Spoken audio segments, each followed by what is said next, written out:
Jaya Radha Madhava Kunja Bihari.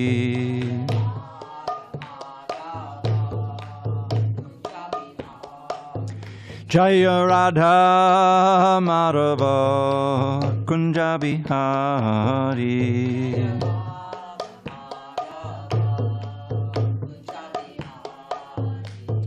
Gopi Jana Vallabha Girivardhari.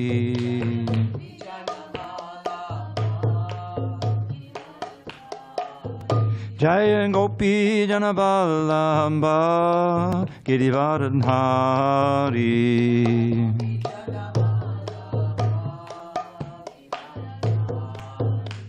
Yashodanandana Braja Jana Ranjana.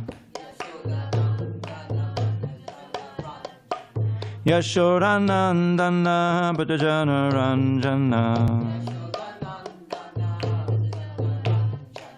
Yamunatira Vanachari. Yamunatira Vanachari.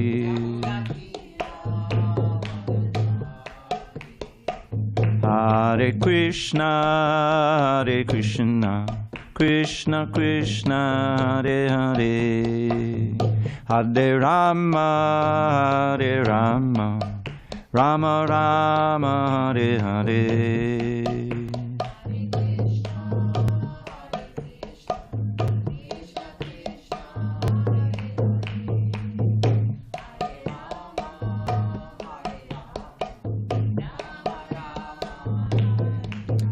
Hare Krishna, Hare Krishna, Krishna Krishna, Hare Hare, Hare Rama, Hare Rama, Rama Rama, Hare Hare. Hare Krishna, Hare Krishna, Krishna Krishna, Hare Hare,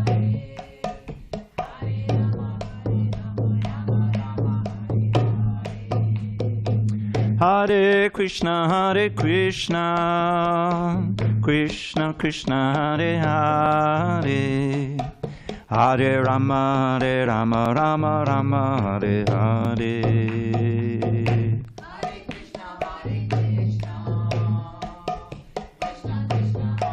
Hare Krishna, Hare Krishna, Krishna Krishna, Hare Hare, Hare Rama, Rama Rama, Hare Hare. Jaya Radha Madhava Kunja Bihari.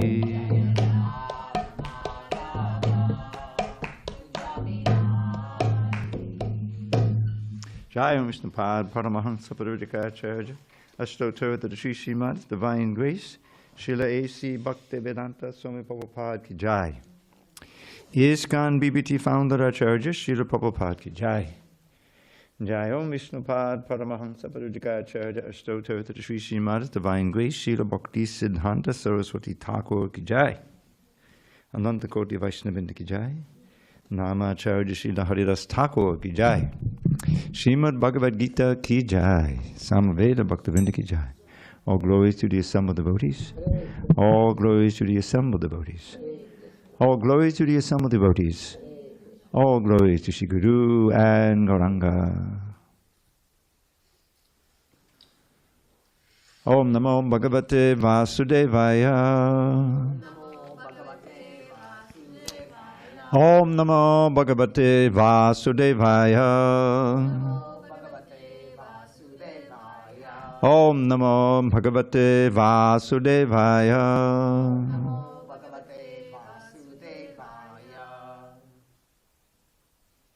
On this 28th day of May, 2025 in San Diego, we're reading from Srimad Bhagavad Gita as it is. Translation and commentary by His Divine Grace A.C. Bhaktivedanta Swami Prabhupada. And we are in chapter 4 entitled Transcendental Knowledge, and we are on text 12, top of page 199. Kangshantak karmanang siddhim yajanti hiya devataha chiprang himanushe loke Siddhir bhavati karmaja.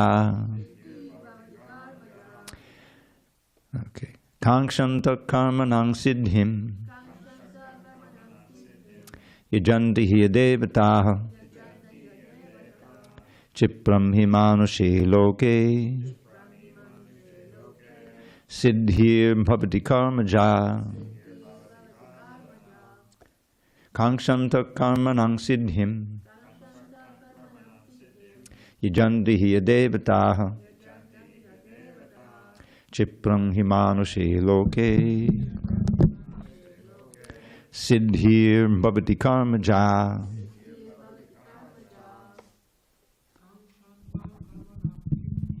Kankshanta karmanang siddhim. Yajanti hiya devata. Chipram himanushe loke. Siddhir bhavati karmaja. No? Kankshanta karmanan siddhim. Yajanti hiya devataha.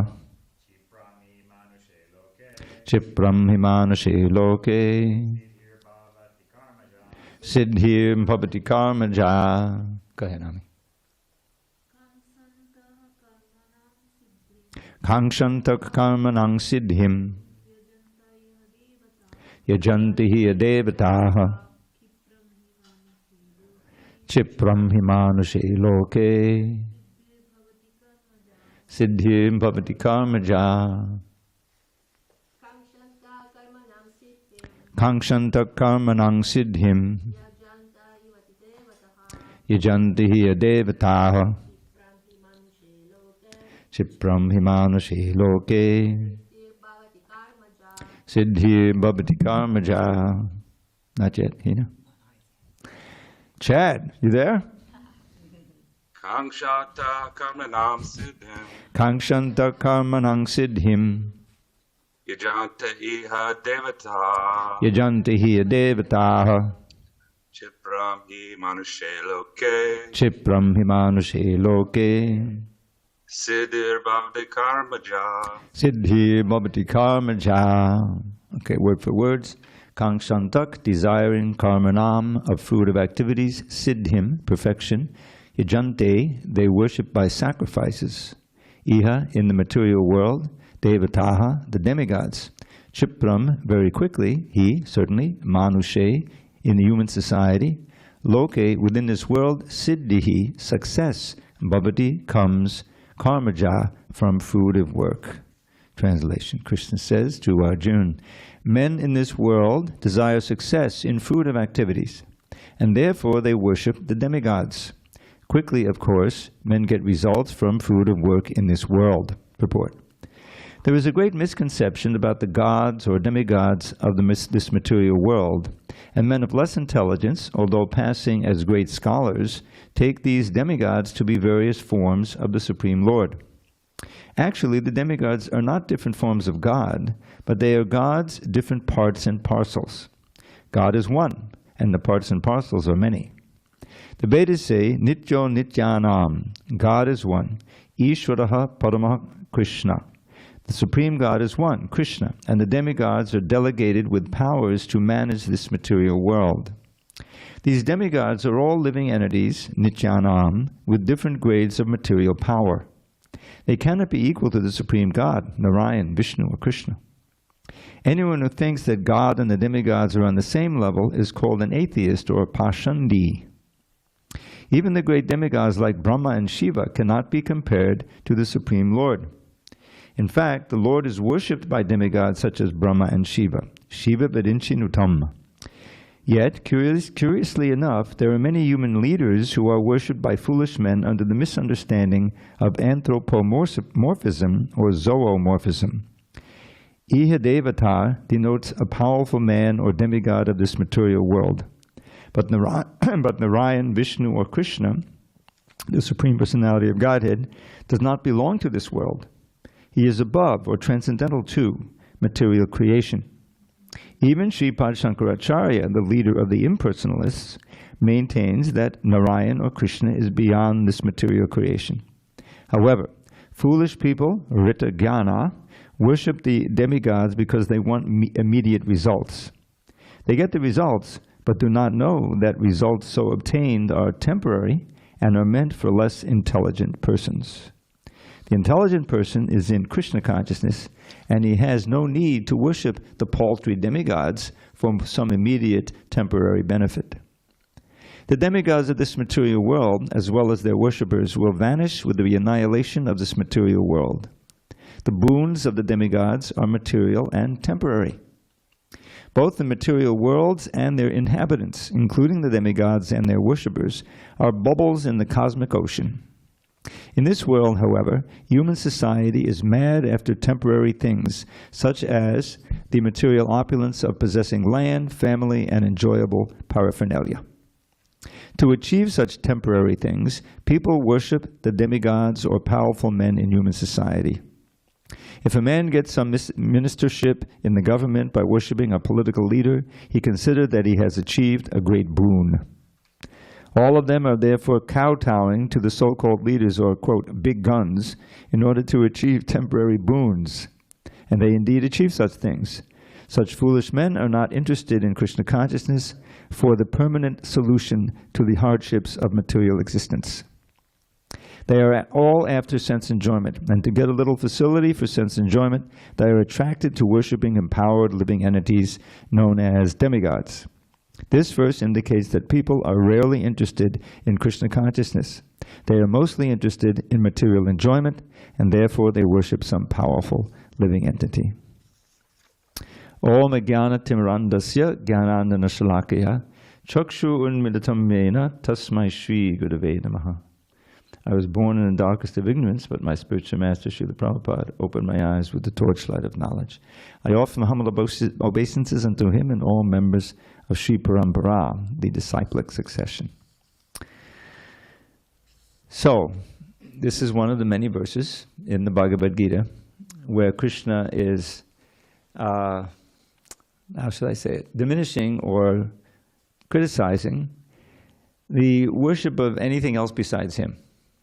Because the Devas, although they're much greater than we are, they live a longer time, they have more strength, special qualities, and very powerful, they're still living entities. They're empowered living entities. And they often have very responsible jobs, like Brahma, to create this universe and to populate it and so forth, and to impart knowledge to his disciples. Even Indra, who we know often gets into trouble because of his uncontrolled senses, he's a very important member of the panoply of demigods, controlling the weather and being the king of the demigods like that. So they have important posts, sometimes for many, many years, but the demigods often become, like Indra's a perfect example, he becomes a little intoxicated with his own power, and he forgets that he's just a servant of Krishna. And so he has to be taught a lesson. When you read the Krishna book, I've been reading it regularly, every few pages Prabhupada is talking about teaching a lesson. How Krishna is going to, or Krishna devotees are going to teach these demons a lesson, by defeating them and whatever like that. So Indra needs to be taught a lesson oftentimes because he loses control and he becomes a little intoxicated with his power, and therefore he gets into trouble. He even challenged Krishna, and that's what this temple is all about, the Govardhan Leela. But still, he's an important member, and he's a devotee. He's in the category of devotees. But those who worship the demigods from this plane, human beings, it's when you look at it as a whole, from the perspective of the Bhagavad Gita, it's a tragic misapplication of the worshiping tendency, because it's the same thing as you find people what we call sucking up to some powerful man here, so you can get some benediction, you get a post, you get put into something, and it's all just varieties of illusory involvement with trying to get sense gratification, gross or subtle, in order to enjoy in this world. If you remember from the second chapter, there's some very important verses there. One of them I always remember Bhogaishvarya prasaktanam taya aparita chetasam vyavasayatmaka buddhir ekeha kurunandana. No, vyavasayatmaka buddhir samadho navadhiyate. I'm sorry. So Bhoga and Aishwarya, those two words kind of encompass what everyone is absorbed in on the material plane. Bhoga are enjoyable things, and Aishwarya is the wealth that enables you to enjoy those enjoyable things. So in many cases, for millions of people, Bhoga is basically just having enough food to eat, on the day. And somehow or other, if they can scrape together enough, wealth to buy that, then that's another successful day, and they can go on, But this also refers to those who, in modern industrial world like America, where you can aspire to really make a lot of money, maybe bending the rules a little bit, But then if you have that Aishwarya, now I can, get a house, a really nice house in a nice place, and then we can go on vacations, and there's a million different things I can do. So if one is too much attached to that, one who is too much attached to Bhoga and Aishwarya, and whose mind is bewildered by such things, cannot attain that vyavasayatmaka buddhi. This phrase is important because I think the previous verse, vyavasayatmaka buddhi ekeha kudanandana bahushaka inantasa buddhayo vabhavasayanam. Without that one-pointed determination and focus in achieving the ultimate goal of life through Krishna consciousness, then there's a million different things you can think of. Down this path, that path, a million different things. In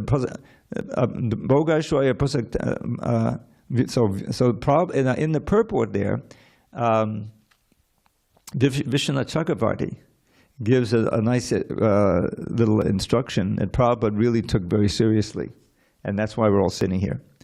And that he says that to get that vyavasayatmaka buddhi, that one-pointed determination and fixed intelligence to succeed in Krishna consciousness, one has to surrender to a spiritual master and take the order of the spiritual master as one's life and soul. That's in the purport there. And Srila Prabhupada did that. He was a householder. He had, when he met Bhaktisiddhanta, I think he had at least one child, and he eventually had, I'm sorry, I forget, 2 or 3 more. And, he had this business he was running, and the proprietor gave him a whole branch that he could develop on his own, And so he had all that going on, and then he met Bhaktisiddhanta Saraswati Thakur, and his devotion, which had been cultured from childhood, came alive again. Really, he saw it as some important, and he accepted him. He said, I didn't get initiated at that time when I first met him, but I accepted him as my spiritual master. And he wanted to follow him. And after that, whenever he could, he would try to help the Gaudiya Math, and he was always reading and he publishing back to Godhead. And eventually, by the encouragement of his godbrothers in the Gaudiya Math, he took sannyas when he was in his late 50s, I think it was. So then, but he still had that order, that his spiritual master had given him. Bhaktisiddhanta passed away, I think, in 36, like the first day of 36, in 1936. And it wasn't until the 50s, 1950s, that Prabhupada took sannyas. And of course, that idea of going to the West to preach, he tried to do it in India. There's plenty of devotees there. He could preach in English. English was also spoken by many millions of people. But it just didn't work out. One thing after another, he was frustrated. So finally, at age 68, he's just about to turn 69, he said, basically now or never. So he took that order that he had received so many years ago, in 1922, now it's 67, in 1967. And somehow or other, he was able to get the free passage on that boat, Jaladuta, and he had all the P forms and everything, to get out of the country. And he also had a contact in Butler, Pennsylvania, which has now become world famous. It was like this little town in western Pennsylvania now, for reasons you all know. But Butler, Pennsylvania, and he ended up going there and first getting his settled in America, but he didn't want to stay there. Not preaching. He wanted to go to New York, And he went to New York, and there was also difficult for about a year until he really got things going. But he had that one-pointed attention, the Javasayatmaka Buddha, that determination to succeed. And that's spoken of as that's invaluable for practicing Krishna consciousness. So, back to our verse here. He's talking about those who desire for success in fruitive activities, kangshantak karmanam siddhim, the so-called perfection of fruitive activities. There's no perfection in fruitive activities because it's inherently, it's temporary. Even if you succeed, you get some material result, it's temporary. So, but still, people, they worship the devatas for that. And if they do it properly, then they can get so-called perfection in karma ja, in fruitive work. But that perfection itself is imperfect because it's temporary. The whole endeavor is involved with getting some temporary thing to enjoy some temporary pleasure. So that's unfortunately the bonds which are keeping us here in the material world. By instead of understanding our eternal nature and working for, first, being serious about getting free from birth, old age, disease, and death, that means getting liberation. But then realizing and understanding by practicing Krishna consciousness that itself will give you liberation and much more. Not just liberation, which is, when you think about it, it's a negative thing. You get liberated from bondage. Well, then what do you do? That's not the end of your life, right? It's like if you're cured from a disease, right? When you're in a hospital, you know, I came this close to death when I was a little kid. I don't know if I've ever told you that before. Yeah, I was a very rambunctious kid. I think I had the measles or something. And in my room, I remember, you know, jumping up on the bed and playing in the room, and and somehow or other, I came down with a serious disease. My father had to take me to the hospital. I remember we didn't call an ambulance, but he put me on a little ironing board in the back seat, you know, and strapped me down so I would be able to stay still, and took me to the hospital. I was 5 years old. And I didn't know what I had till later. But it turns out that I had some disease in the spine that was almost like it was coming up my spine. You know, if it hit my brain, then I would be finished. So I'm in that hospital. It seemed like weeks. Maybe it was just 1 week because I was just a little kid. And what really kept me going, my parents couldn't visit me because it was contagious, you know. But I was on the ground floor, and they would come to the back of the hospital, and they would be able to see me through the window, and I could see them. So I visited them in that way, and therefore that kept me, you know, alive. I'm just 5 years old. And somehow or other, I remember this very distinctly, that they had to inject something in them, you know, some vaccine or whatever, is into my spinal column. And they had to keep me completely still.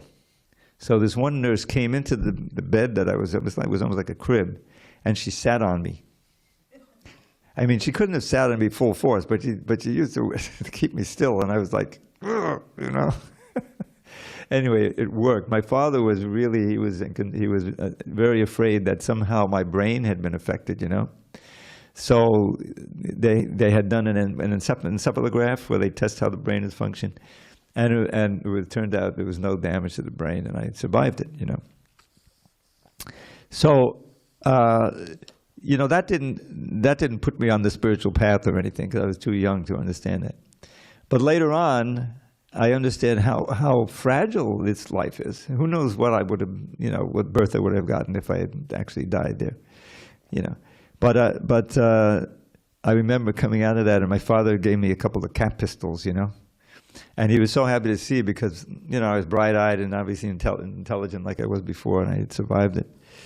But that was a close call that I had. And then this life is full of those, you know, material life. We just had this pandemic, my God, you know. And if you came under the influence, I don't know, I don't want to insult anybody. Is anyone here a no-vaxxer? Okay, good. Because I got every vax that I could get, you know, and it was all free. And I have a card with, you know, the card became too small. They had to give me another card because now they say they advise you to get another one because it's mutating again, but it's not free. It costs $100 or something. Oh yeah? 10, huh? Okay, I'm going to go get mine. You convinced me. Yeah. So anyway, here he's saying that if you do it right, Chipram Himanashe Loke Siddhibhav, then you can get perfection in that karmaja. But as Prabhupada makes very clear in the in the purport, this is part of the illusion, is Maya Devi's trick, to give you, seemingly a way in which you can enjoy and succeed in this world. But the very idea is impossible, because the world is temporary, your body is temporary. You can have what you think you have as success, but then it turns into failure because you get sick or something happens, to your loved ones or to you, and suddenly it's all taken away, and then you face death and you don't know where you're going. That's material life for everybody. All these 8 billion people are going to face that, and a small number are approaching it, according to this knowledge, which is not material knowledge. You can easily see how so much of this could be easily doubted by the materialists, And as soon as you get the problem, Bhajan Ryan's probably has so many amazing stories, all his many, many years in the movement. And I think it's he who told the story about this one successful preaching. Maybe it was in Italy. It was like a lounge, but it wasn't next to the temple. But people would come and they would do kirtan and stuff, and they would go give lectures, And then once they invited maybe a visiting sannyasi to come and give a lecture. And they had a real crowd, just like we have, here. It's pretty crowded, and people love the kirtan and the nice talks and of course the prasadam, like that. So they had invited this devotee, I think it was a sannyasi, I don't know his name. And then the usual devotees, came in order to clear up or to see what was going on, invite people to take prasadam, and there was hardly anyone there. Say, what happened? I don't know, Well, what did you say, Maharaj? Well, I just told them about the 4 regular principles, and as soon as I mentioned them, most of the people got up and left. Because, oh no, are you kidding me? No, because that's what you're into. But that's really a test. It's like this is you go to as you read the Bhagavad Gita, it comes up again and again.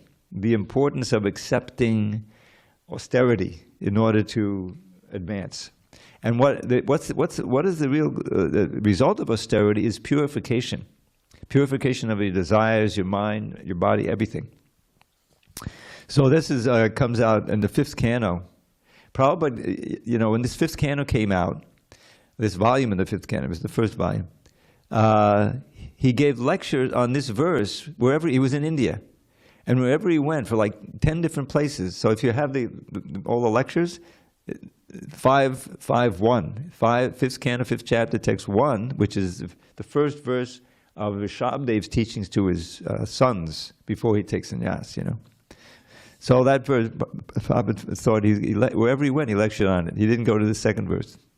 So this is the verse, and it talks about this. Nayam deho deha bhagjang nirloke Kashtan kaman arhate vidbhujangye tapo divyam putraka yena sattvam shuddye yasma brahma saukyam tvanantam. So he says, the first word in this verse is not. No.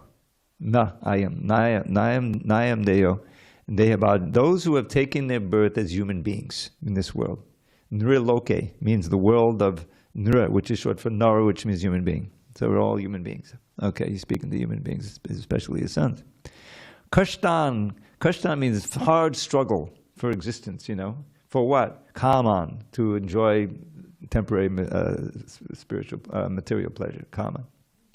Kashtan, arhate, then the not comes in. They do not deserve. In other words, they shouldn't do this, struggle very hard just to enjoy the temporary sense gratification, which is available to, and this he uses the strong words, stool-eating hogs. He actually uses that word. In other words, that's the platform that they're living on. Then they're enjoying like anything. They think, and I made a joke once, and Mahatattva laughed. I'm living in hog heaven. Did you ever hear that phrase? I don't know if it's... So it's exactly that. Hog heaven means, yes, full of sensual delights, I finally achieved something. So human beings shouldn't be on that level. We shouldn't simply think of these temporary material things, which is the same thing that the hogs are doing. So what's the alternative? Oh, Father, the 100 sons could be asking mentally, So then the second half gives the alternative, and this is like basic to our whole philosophy. Tapo divyam putraka, oh sons, he's speaking to son putraka. Tapo divyam putraka, yena sattvam shuddye yasman brahma saukyam tunam. So each phrase is important. You have to perform austerity, this tapasya. But not any austerity. Hiranyakashipu performed austerity. He was a big demon and got more powerful, And everybody's performing austerity. We get up, those who are Mangalarti, you get up before 4 and get there. And guaranteed, you get on the highways and you find people commuting at 4:30 also to get up, right? To get as far as they have to go. So they're performing austerity. They don't want to get up that early, but they have to. So, but this is not that kind of tapasya. It's about divyam, divine austerity. You see? Why is it divine? Oh sons, my dear son, Putraka, yena sattvam shuddye, because by this kind of austerity, your whole existence becomes purified. Yena sattva, tapodevam Putraka, yena, by which sattvam shuddye, your sattvam, your existence will become purified. You see? Pure, and I'll explain what that means in a minute. And then he gives the result of the purified existence. Shuddye yasmad, from that purification, brahma saukyam tvanantam. You will become more and more eligible to enjoy spiritual happiness, which is anantam. Anantam has two meanings. It means it doesn't have a boundary. It's so unlimited and constantly increasing, and it doesn't end. Doesn't have an end. Literally anantam, without an end. So just see the contrast. If you just live the ordinary life, bhogaishaya prasaktana, becoming attached to the different sense gratifications, as you grow up in life, little children, they don't even know about sex, but they got all their attachments, that they get. And then when puberty hits, then a whole different thing happens, But it's serious attachment. And if you get, some facility for that, then you become more attached. And that's your mind is filled with that all the time. So this is what and this will be sure to bring you back for another term of birth, old age, disease, and death. So how to combat that? We need to have instruction and faith in performing this kind of austerity. And the wonderful thing about bhakti is that the austerities you perform, after a while, they become part of the whole pleasure. I mean, it's not. I get up real early. That's why I get up earlier than I used to when I was in Brahmacharya ashram. I usually get up around 2:30 now, and yeah.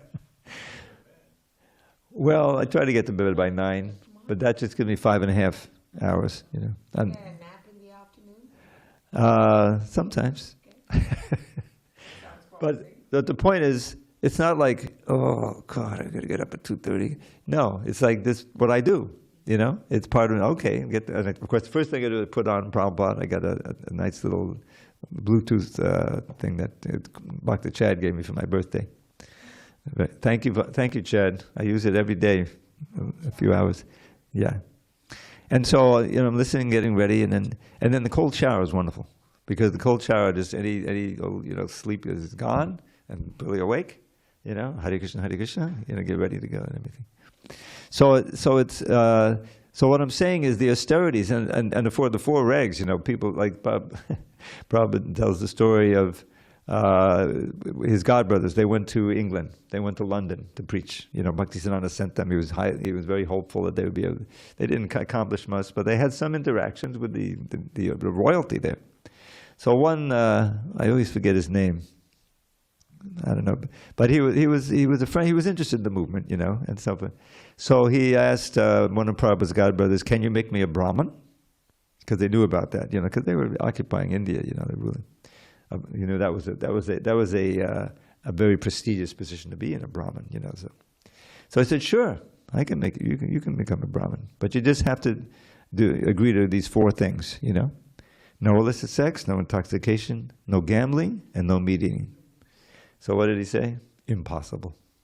Impossible. Because that's their whole life, those things can be the high points of your life, where you're aspiring. So you can see, if you, that's why it's better to get into it when you're young, where you can develop ability to do these. I wasn't that young. I was 25 when I joined, but by Krishna's grace, I was already following them, even without knowing what they were. This is the whole story. I had become a vegetarian. In fact, I was a raw foodist. What was his name? He had written this book, and I was into juices and everything. So, and that really helps. You know, becoming a vegetarian is you're automatically a little more receptive to the because you're more peaceful, more, and and I think that helped. That I was really impressed by the philosophy, and I was very receptive to the whole, Krishna conscious discipline. But the idea is that the way in which you please Krishna the most is to try to give Krishna consciousness to others. He says that right in the Bhagavad Gita. Those who are teaching this knowledge that I've given you are most dear to me. Because this is what Krishna wants more than anything else, that more and more of his wayward children will come back into the fold and eventually come back to Godhead and rejoin their original home and friends and everything else. So that's what Krishna consciousness is, and when you compare it to the impersonalism, and I had some experience with that, and that was so dry, And all of you have heard of Ramakrishna Mission, obviously, right? Very, very famous. I got involved with that, and I was going regularly to the very opulent place in New York. They had a very big building there, Upper East Side. And I would go every week, and I became such a regular, and they saw that I was pretty smart, I was learning the Bhagavad Gita. And so they invited me to come to the lunch. They had a special lunch, And so I would come there. I'd bring my own food because I was eating only raw food, and I certainly wasn't eating any meat. And the guy who had taken over for Nikalananda, who Prabhupada met, he was in the late 60s. He had retired because he had a stroke, but his replacement came from India, and he had practiced yoga, and he had some mystic powers. I knew that because he told me, "You work in a hospital, don't you?" I said, I practically fell over. How do you know that? He could read minds a little bit, so I was impressed with that. But even though, he'd given a very nice presentation of Bhagavad Gita, what I thought was nice at the time. We would sit in it was just like a movie theater, movie seats, and everything. He would stand at a podium. He wasn't sitting on a Vyasasana or anything. But he was speaking on the Gita, and I was attracted to learn that, so that in that sense it was a good stepping stone. But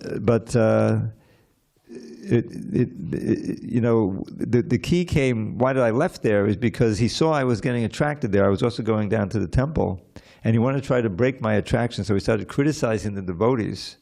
And that instead of, breaking my attraction to them, he broke my attraction to him, and so then I was free to join the temple.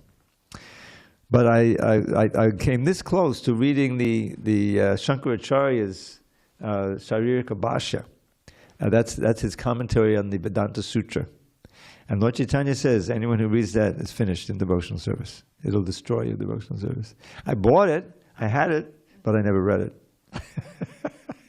I had some of Prabhupada's books, I was reading that, and then I said, I'm going to read that, Yes, it's the word Bhashya means commentary. And Sharirika, I'm not sure what that means, it's something to do with the body. But it's the name of Sankaracharya's commentary on the Vedanta Sutra, and it's the foundation of the Mayavad philosophy. Yes, that's where it came, from. Even though Shankaracharya really wasn't at fault, he was ordered to do that. Anyway, it's a whole pastime. In order to combat the Buddhism, which is Buddhism is that kind of covered Mayavad. And so, because Buddha had said, no more, we're not going to follow the Vedas anymore, because they had following the Vedas, and they had taken the little section that started by you can sacrifice an old cow, and get a new body, and they were slaughtering cows like anything. So the Ahimsa part of it, Buddha thing, he's famous for that.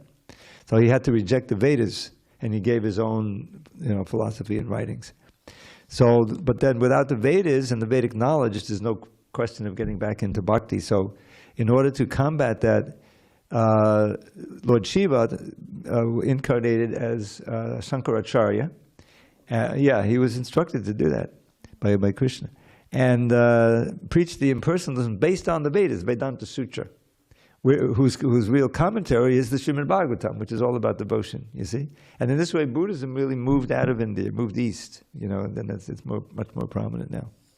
So it's a whole historical thing. Anyway, let's go on and see what Krishna says now. He's going to talk about the Varnashram. Go ahead. So, Rishabdev was the incarnation of Lord Krishna himself, Yeah. and his son was Bharat. So, if I understand, with his name, the entire world became famous as Bharat Varsha because of Yes, because King of that Bharat. There's several Bharats, and that's the Bharat that's included. But although he was a devotee, he was practicing Bhakti Yoga, being the son of Rishabdev. Rishabdev is a Krishna incarnation. He still fell down and took birth as a deer.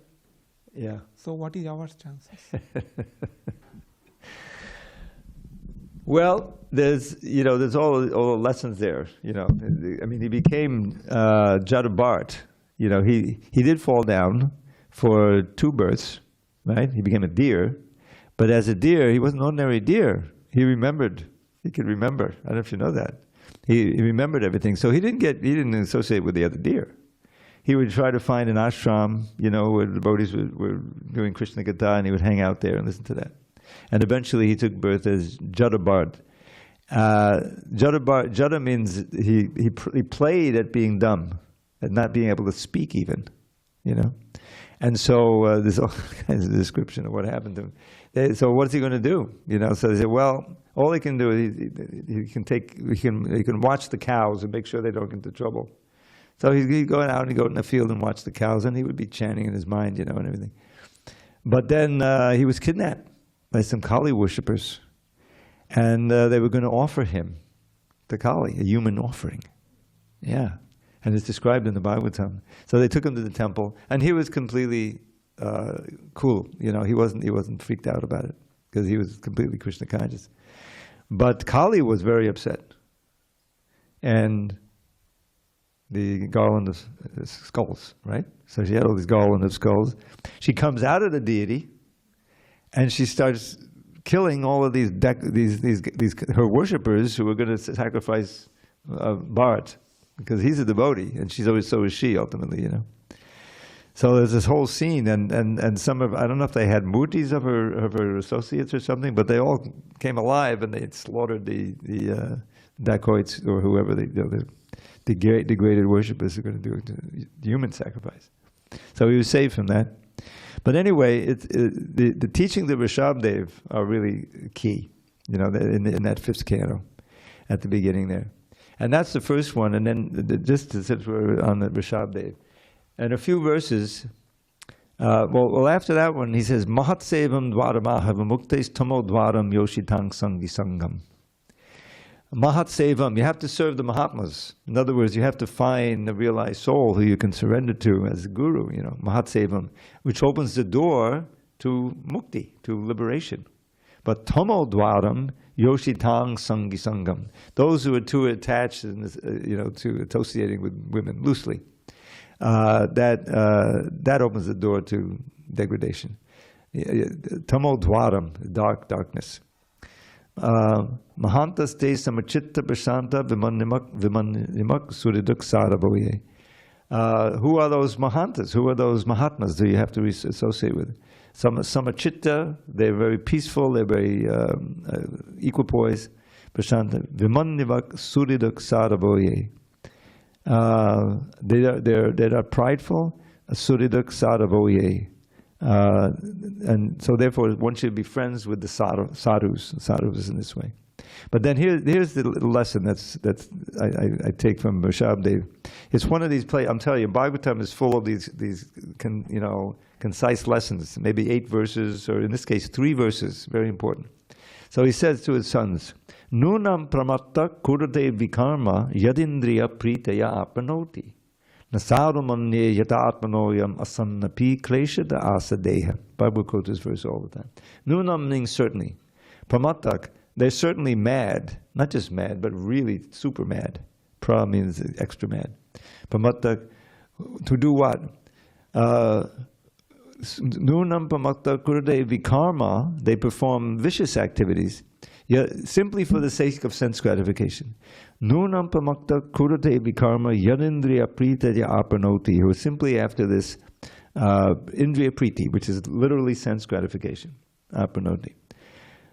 Nasadu manye. Now he used this in the sense that Prahlad used the word sadhu. He says it's not very good. Sadhu means very, very nice, as well as a sadhu. But the adjective sadhu, that's why you say Krishna will do some wonderful thing while he's playing, and so it's when say, oh, sadhu, sadhu. So the devotees picked up on that, and they thought they're just calling the person, the devotee, a sadhu, which is very nice. But it's not. It means bravo, bravo, very good, So Prasad says it's not good. He said, Nasaru mande, my opinion, it's not very good to become fixed completely on sense gratification and madly try to achieve it, Because here's the result. Nasaru mande yata atmanoyam, because by striving in that way, asan api kleshada asadeha. One will, that struggle itself will bring you klesha, misery, and will give you another body. So in two ways, it's self-defeating. Then the next verse is even more enlightening, to me anyway. It's a summarizing verse. Palababas tavat abodha jato yavan najigyasana atma tattvam. Yavat kriyas tavadidam manovai karmatmakam hina sharira bandha. So he's describing there the situation of 99.99% of the people. Palababas means defeat. Defeat here means another round of birth and death. Paravabas tavad, so this combination of yava tavat in Sanskrit means as long as you do this, you're going to get this. Or common is as long as you don't do this, you won't get that. But here it says yava tavat. Paravadas tavad abodhajato. You're going to be defeated in life, which means birth, old age, disease, and death, which is born out of ignorance, abodhajato. So,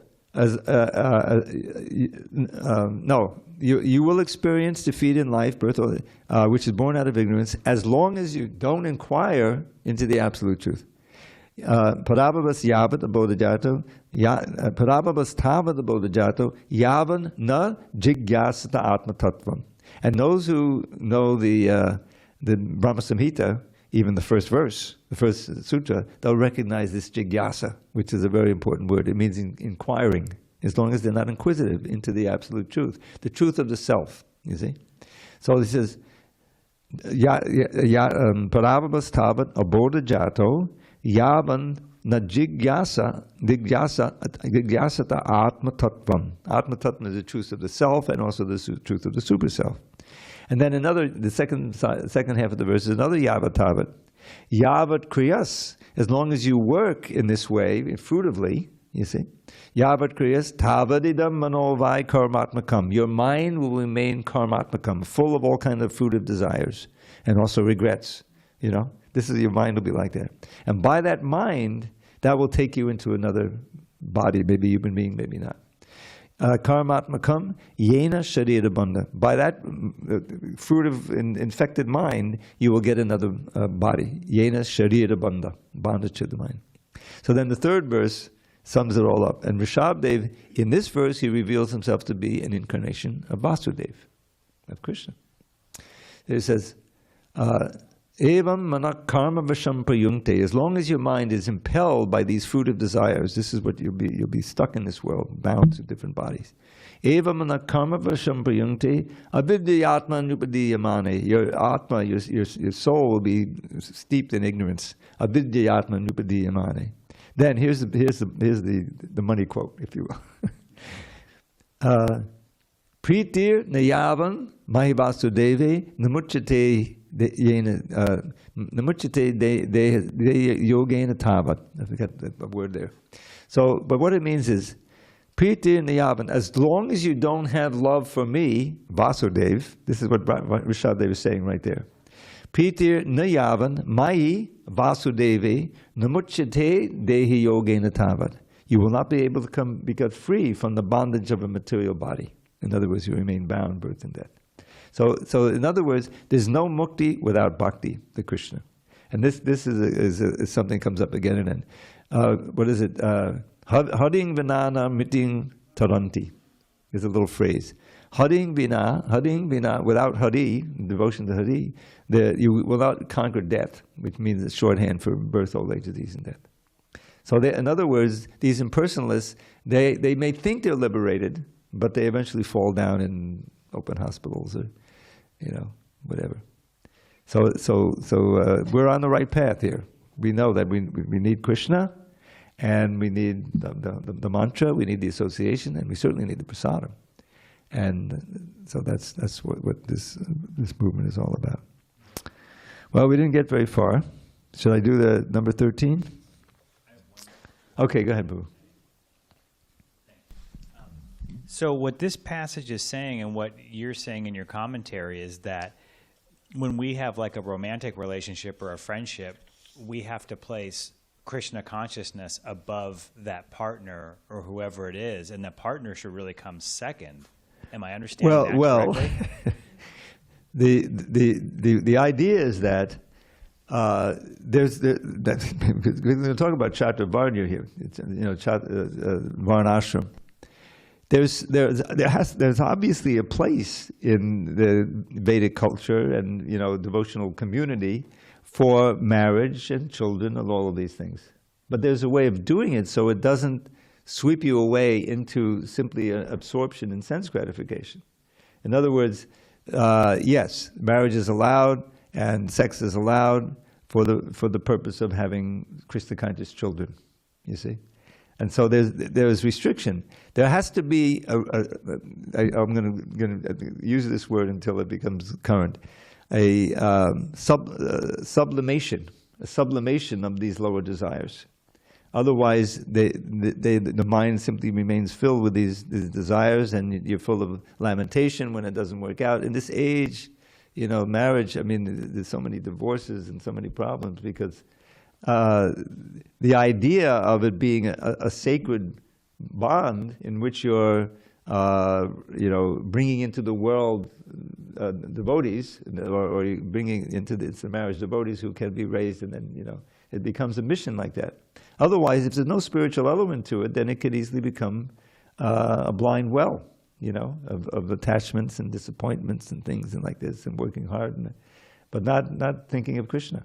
So if Krishna is in the center, and Prabhupada taught us how to do that, and we have wonderful examples. We all remember, Gaur Keshava and his family. They were a great example, right? The boy at the kunda, he plays the drum.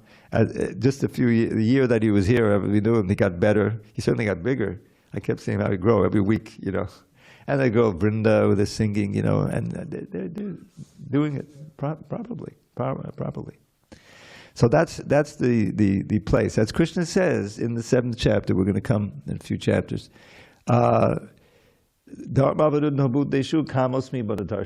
He says, I am so many things. I am the light of the sun and the moon. I am the taste of water. I am the fragrance of the earth. Right? He covers all the senses. And then what about sex? Oh, I am that sex life which is not contrary to religious principles. What are those religious principles? We have to learn those. But that means that is sacred. It's sacred. Marriage is a sacred bond. And when it's properly done, then nice, beautiful Krishna conscious children come up, and the house becomes. And if you ever visited them, I remember I visited. They had like all these deities. They had a big altar in the place they were living at, and so it becomes a place where Krishna consciousness flourishes, not where it's lost. That's the idea. So there's a place for that. All right, so we have 1 minute for a poem. Okay? All right. I'll give you this one. This is the easiest meter in all of the Vedic writings. You'll see. Barha pidam maula bimran vangshi nadan natan ban nana kalpa shi sambandho gopastri bisambita netranandam kurvan Krishna tuntad vikse viksheta save kamang sanpadye radasmakam rinyasina. Every syllable is heavy, long. So what he says is, decked with crown of peacock plumes and chanting songs with flute you sing, wearing lovely ornaments while standing in the gopis' ring. Dear most Krishna, eyes delight if you will kindly glance our way. All our heart's desires will be fulfilled on this most blessed day. That's the poem. And it's written by Sarvabhauma Bhattacharya. I think it's in the Pajavali. So there it is. Now we better, yesterday we were late and Balaram blew the conch. We were still disassembling here. So we'll convene again on Monday.